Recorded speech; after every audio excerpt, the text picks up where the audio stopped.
Stefan Burns here. We just had a 5.1 X-Class flare blast off from the sun just a few hours ago.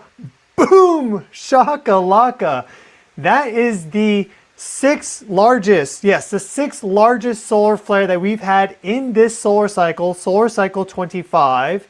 Months ago, I was talking about how this fall we would very likely see a second peak in solar activity.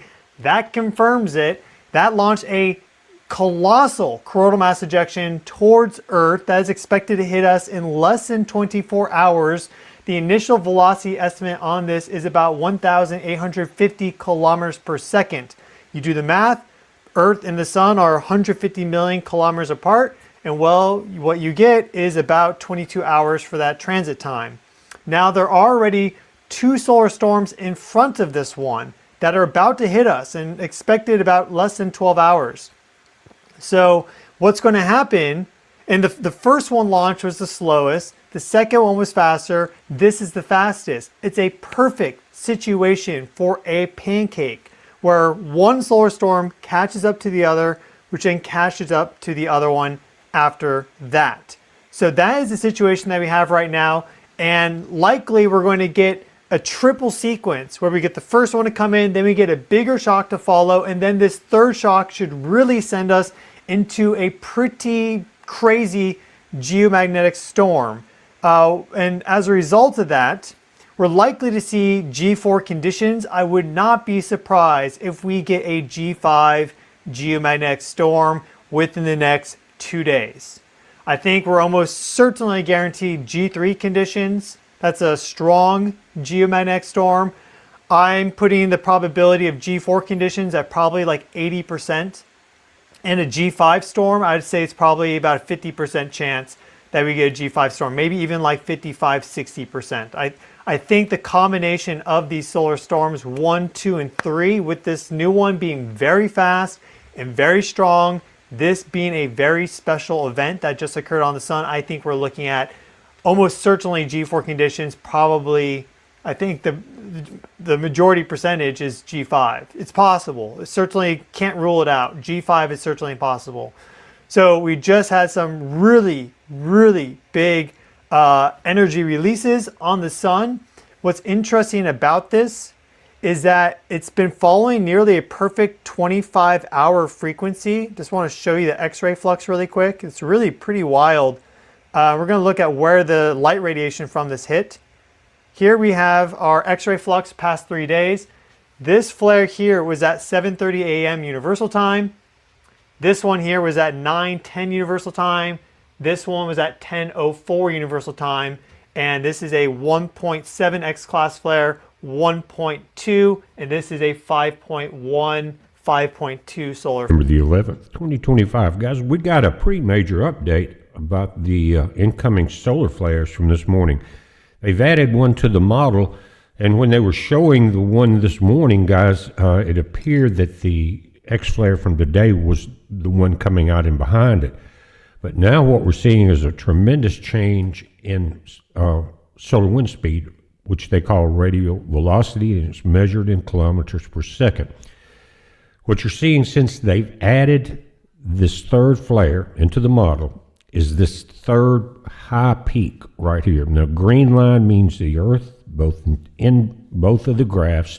The red line means stereo B satellite, which is right there. The red dot. The Earth is here. The sun's here. Notice something about the back flare.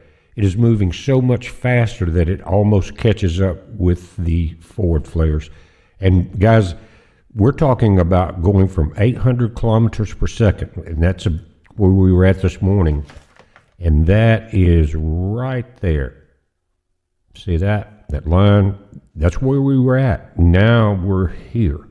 I don't remember a model. Now, I've been doing it a long time, so I may have forgot.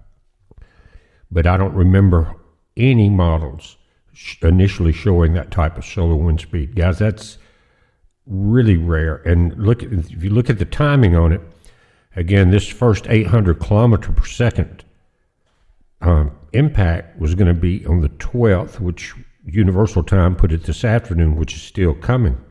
But then you go on a few hours later, and we're going to have that other impact. Now, the plasma density, centimeters cubed, has also increased, but not nearly as much as the solar wind speed. Again, look at this, 1,300 kilometers per second.